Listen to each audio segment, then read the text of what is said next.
네, 함께 인사 나누시겠습니다. 자비한 사람이 됩시다. 네, 좀 볼륨 좀 조금만 더 높여주세요. 오늘 말씀 제목은 바로 긍휼은 자비 플러스 용서라는 제목을 좀 잡아봤습니다. 8복 중에 5복을 살펴보는 시간입니다. 긍휼히 여기는 자는 복이 있나니 저희가 긍휼히 여김을 받을 것이며, 이 말씀은 이웃을 먼저 긍휼히 여기는 사람이 긍휼히 여김을 받는 그 복을 받는다는 것입니다.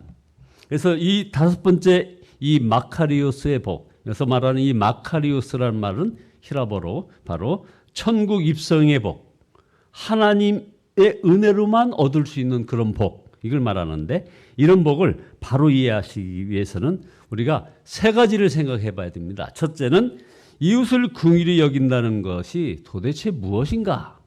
두 번째는 우리가 우리의 이웃을 왜 긍휼히 여겨야만 하는가? 세 번째는 이웃을 긍휼히 여기기 위해서 우리가 그러면 어떻게 해야만 하는가 하는 것에 대해서 알아볼 것입니다. 첫째로 이웃을 긍휼히 여긴다는 것은 무엇을 의미하는 것일까요? 바로 이 여기서 말하는 이 긍휼이라는 말은 보통 사람들이 잘 쓰는 말은 당연히 아닙니다. 아마 성경에서나 쓰는 아주 독특한 말입니다. 한글 사전 찾아보면 긍휼이라는 말을 불쌍히 여긴다, 또 가엾게 여겨서 도와준다 하는 이런 말로 풀이해 놓고 있습니다. 근데 영어 성경을 보면 거의 모든 번역판이 바로 merciful, 더 merciful이라고 번역을 해 놓았습니다. 이웃에 대하여 자비롭고 인정 많은 사람, 이런 뜻입니다. 그래서 우리나라 표준 새번역 성경에도 보면 이 마태복음 5장 7절의 이 말씀을 이렇게 번역해 놓았습니다. 자비한 사람은 복이 있다. 하나님이 그들을 자비롭게 대할 것이다. 이 번역이 가장 적절한 번역이 아닌가 생각합니다. 이와 같이 긍휼이라는 말은 기본적으로 불쌍히 여기는 마음과 그리고 자비로운 태도, 이것을 뜻하는 것입니다. 그럼 여기서 불쌍히 여긴다는 것은 뭘까요? 이 자비로운 태도는 그 어떤 특징을 가지고 있을까요? 아마 제가 생각하기에는 용서하는 마음, 그리고 용서하는 태도, 이게 아닌가 싶습니다. 누군가가 나에게 어떤 고통과 상처를 줄 때 너그럽게 용서하려고 하는 마음과 태도, 바로 이것이 자비인 것입니다. 이런 맥락에서 보게 되면 마태복음 5장 7절의 이 말씀을 이렇게 바꿔볼 수가 있지 않을까 생각합니다. 이웃을 용서하는 사람은 복이 있나니 저희가 하나님의 용서를 받을 것이다. 이렇게 또 다른 해석을 해보는 겁니다. 예수님은 이 마태복음 18장 21절에 35절에 보면 그 유명한 용서하지 않는 종의 비유를 통해서 용서의 중요성을 강조했습니다. 아마 저와 여러분들은 이 비유를 너무나도 많이 들었을 것입니다. 그러나 또 너무나 빨리 그 내용을 잊어버렸을 것입니다. 이런 겁니다. 1만 달란트 빚진 사람은 그 엄청난 빚을 다 탕감받았다는 얘기입니다. 1만 달란트라는 이 돈은 그 당시, 그러니까 지금부터 2000년 전에 이 팔레스타인 지역에서 일용직 노동자가 무려 15만 년 동안 일해야만 벌 수 있는 그런 천문학적인 숫자의 돈이었다는 겁니다. 그런데 이 엄청난 빚을 탕감받았던 사람은 이제 자기에게 겨우 100데나리온의 빚진 사람을 용서하지 못하고 감옥에 쳐넣었다는 스토리입니다. 그 당시 노동자의 하루 품삯이 한 데나리온이었기 때문에 100데나리온의 빚진 이 노동자, 바로 노동자가 100일 동안 일을 해서 얻을 수 있는 그런 품삯을 의미하는 것입니다. 예수님께서 이 비유를 끝내면서 주신 결론 말씀은 아주 분명합니다. 너희가 각각 중심으로 형제를 용서하지 않으면 내 천부께서도 너희에게 이와 같이 하시리라. 마태복음 18장 35절에서 바로 이렇게 말씀하고 계신 거죠. 그렇습니다. 우리는 주 하나님께 1만 달란트와 같이 평생 그야말로 뼈 빠지게 일을 해도 갚을 수 없는 엄청난 액수의 빚을 졌습니다. 바로 죄의 빚을 진 것입니다. 그러나 하나님의 외아들 예수 그리스도의 은혜 때문에 그 엄청난 죄악의 빚을 다 탕감받았습니다. 용서받았습니다. 그럼에도 불구하고 우리의 이웃이 우리에게 끼친 어떤 사소한 죄악을 용서하지 못한다면 우리 자신이 바로 이 1만 달란트 빚진 사람과 다를 바가 없다는 것입니다. 그렇습니다. 마태복음 5장 7절에서 우리 예수님께서 말씀하시는 축복은 바로 용서함과 용서받음의 축복인 것입니다. 우리가 불쌍히 여기는 마음을 가지고 먼저 우리의 이웃을 용서하지 않고서는 하나님의 용서를 기대하기 어렵다는 그런 말씀입니다. 오직 이웃을 용서하는 사람만이 하나님의 용서를 받을 수 있다는 말씀입니다. 이 말씀이 그대로 적용된다면 바로 우리들이 겪는 여러 사고, 질병, 절망, 특별히 가문에 흐르는 어떤 저주를 멈추게 할 수 있는 통로, 이 통로가 바로 용서라는 것입니다. 두 번째, 우리는 왜 이웃을 용서하는 그런 자비로운 사람이 되어야만 할까요? 이것은 용서할 때 우리가 용서받을 수 있기 때문입니다. 우리가 우리의 이웃을 용서할 때 우리 이웃 역시 우리의 잘못을 용서할 것입니다. 사람은 항상 남에게 100% 고통과 상처를 받기만 하며 사는 것이 아닙니다. 우리 이웃 역시 우리가 이웃에게 알게도 모르게도 그리고 고통과 상처를 주며 하루하루를 살아가는 존재입니다.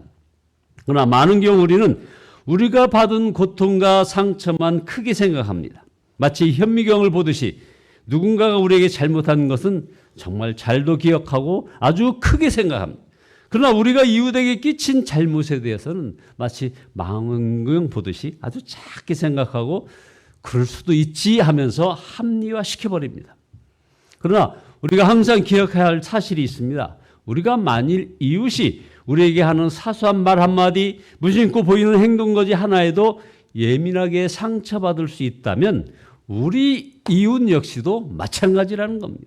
다른 사람에게 쉽게 상처받을 수 있듯이 우리의 이웃 역시 우리가 무심코 던진 어떤 말 한마디, 어떤 아무 생각 없이 보이는 행동 하나에도 역시 상처받을 수 있습니다. 그렇습니다. 예수님께서는 제5복을 통하여 우리에게 전달하시고자 하는 메시지가 바로 여기에 있습니다.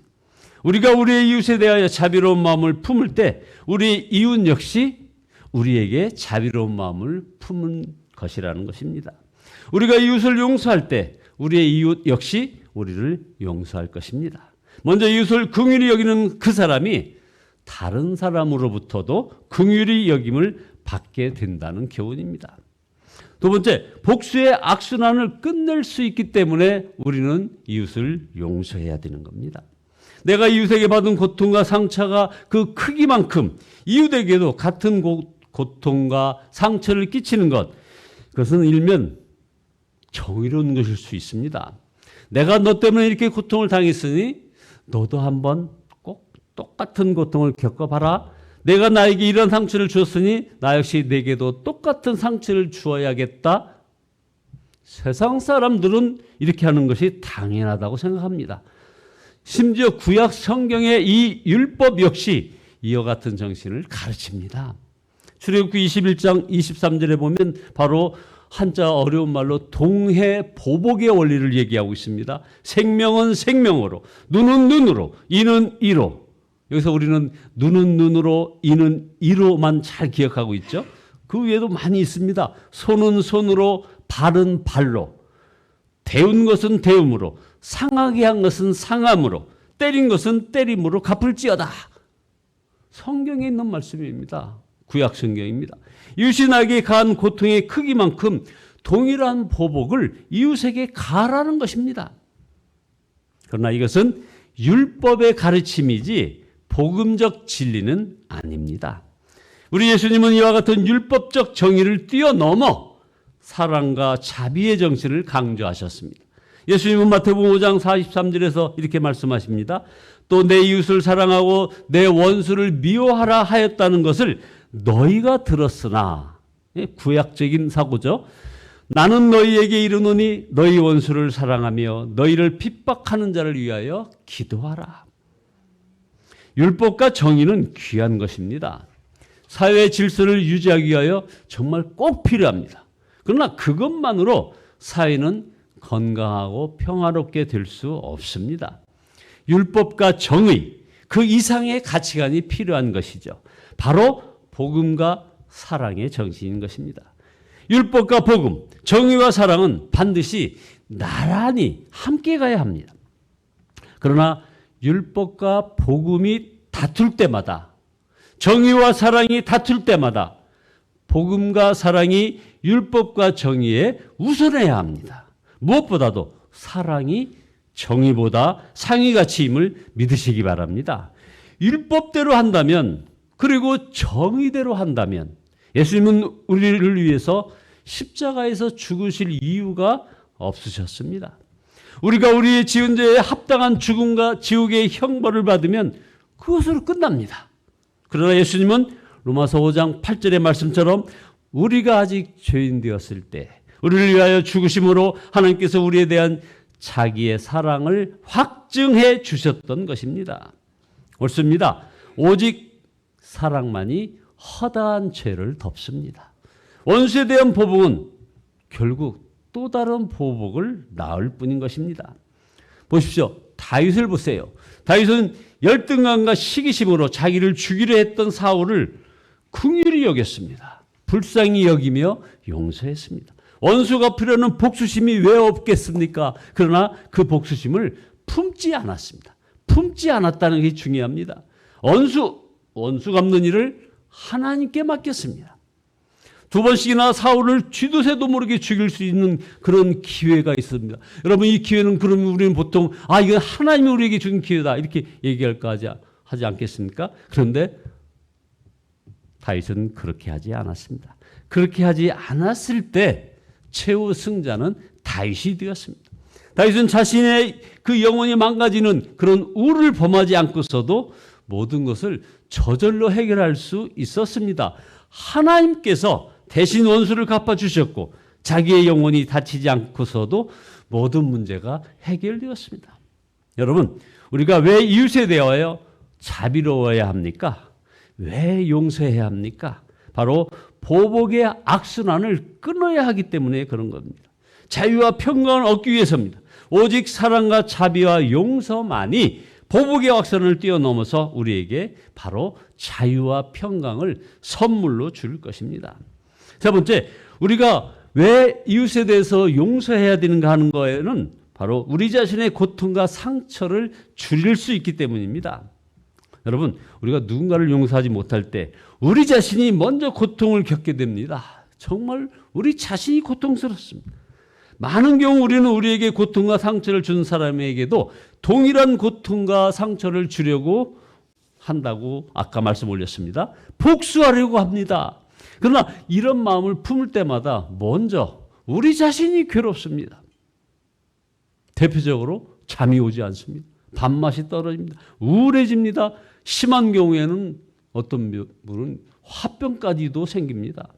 더 괴로운 것은 우리에게 고통과 상처를 준 그 사람은 우리가 이런 상태에 빠져 있다는 것을 얄밉게도 알지 못하는 경우조차 많다는 사실입니다.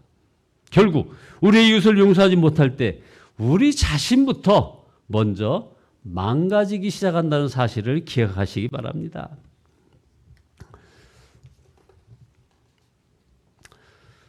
여러분, 우리는 우리 이웃에 대해서 왜 자비로운 마음을 품어야 하는지 이제 이해가 되셨을 겁니다. 왜 용서를 해야 하는지를 아셨을 겁니다.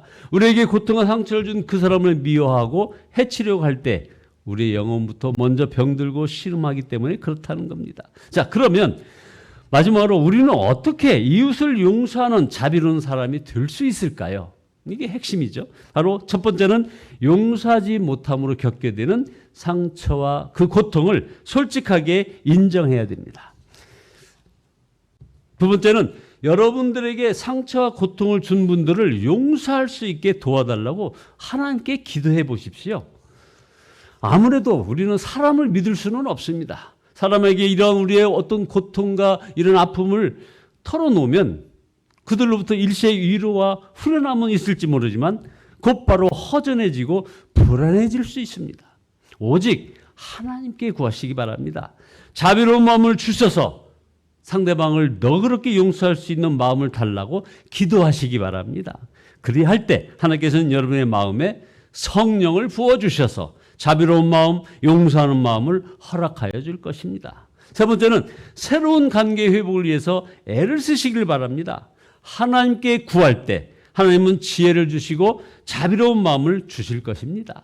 이제 하나님의 영은 우리의 상한 마음을 고치시는 아주 신비한 힘이 있습니다. 하나님의 은혜로 용서하는 마음을 가질 때마다 우리 마음속에 가라앉아서 우리를 괴롭혔던 그런 어떤 상처들, 그런 조약돌들이 하나둘씩 떨어져 나가게 되는 것입니다. 우리의 마음이 평정을 얻고 자유를 얻게 될 것입니다. 결론입니다. 이제 우리에게 주어진 과제는 우리에게 고통과 상처를 주었던 그 사람과 새로운 관계를 정립하고자 애쓰는 것입니다. 어렵죠, 당연히. 처음에는 나 혼자만의 일방적인 구애에 그것이 될 수 있다 하는 것에 대해서 굉장한 두려움이 있을 겁니다. 그러나 먼저 내 자신이 변화되면 상대방도 언젠가는 변화가 될 것입니다. 웃는 얼굴 침 못 뱉는다는 말이 있습니다. 가는 말이 고와야 오는 말도 곱다는 속담도 있지 않습니까? 우리가 자비로운 마음, 불쌍히 여기는 성품으로 바뀌어지면 상대방도 결국 바뀌어질 것입니다. 그 다음은 하나님이 책임져 주실 것입니다. 1989년에 독일이 통일을 했는데 통일 그 이전에 바로 공산주의 진영과 민주 진영을 대피해서 아주 첨예한 대립을 했던 때가 있습니다. 그때 이 동독과 서독에서 실제로 일어난 일을 소개해 올리겠습니다. 베를린 장벽을 사이에 둔 동독의 어느 마을 사람들이 벽 넘어 있는 서독 어느 마을로 그냥 쓰레기 더미를 막 던져버렸습니다. 이때 서독 사람들은 거기에 맞춰서 같이 쓰레기 더미를 던져서 보복하는 것이 아니라 식량과 옷가지를 싸가지고 동독 사람들에게 던져주었습니다. 그런데 이 구호품 속에 다음과 같은 글씨가 적힌 종이가 거기에 들어있었습니다. 사람은 각자 자기가 가진 것을 남에게 준다. 얼마나 의미심장한 말입니까? 동독 사람들은 가진 것이 쓰레기밖에 없으니 쓰레기를 서독 사람들에게 주지만 서독 사람들은 식량과 옷가지가 넘쳐서 이것을 동독 사람들에게 준다는 것입니다. 옳습니다. 우리는 우리가 가진 것만을 남에게 줄 수 있습니다. 우리가 자비로운 마음, 용서하는 마음을 이웃에게 나누어 줄 때 이웃을 변화시킬 수 있습니다. 더 중요한 것은 우리가 긍휼히 여기는 마음을 가질 때 하나님과 이웃 역시 우리를 긍휼히 여기게 될 것입니다.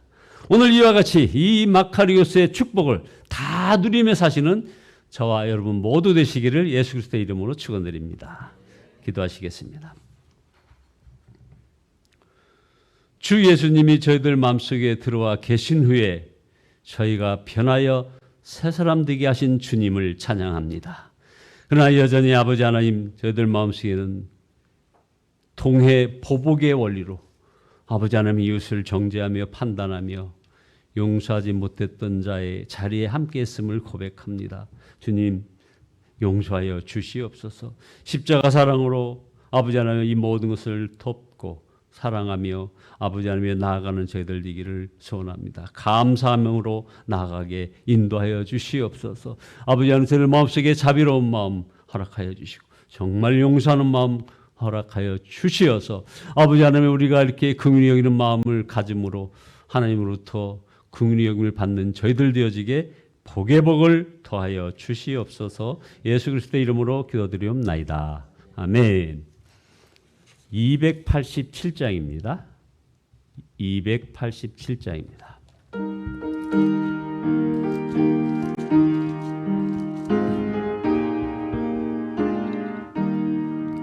예수 앞에 나오며 제사함 받으며 주의 품에 안기어 편히 쉬리라. 우리 주만 믿으며 모두 구원 얻으며 영생 복남 멸류가 확실히 받겠네. 예수 앞에 나와서 은총을 받으며 마음의 기쁨 넘치어 감사하리라. 우리 주만 믿으며 모두 구원 얻으며 영생 복나 면류가 확실히 받겠네. 예수 앞에 설 때에 흰 옷을 입으며 밝고 빛난 내 집에 길이 살리라. 우리 주만 믿으며 모두 구원 얻으며 영생 복락 면류가 확실히 받겠네. 주여 삼창하시 기도하십니다. 주여 주여 주여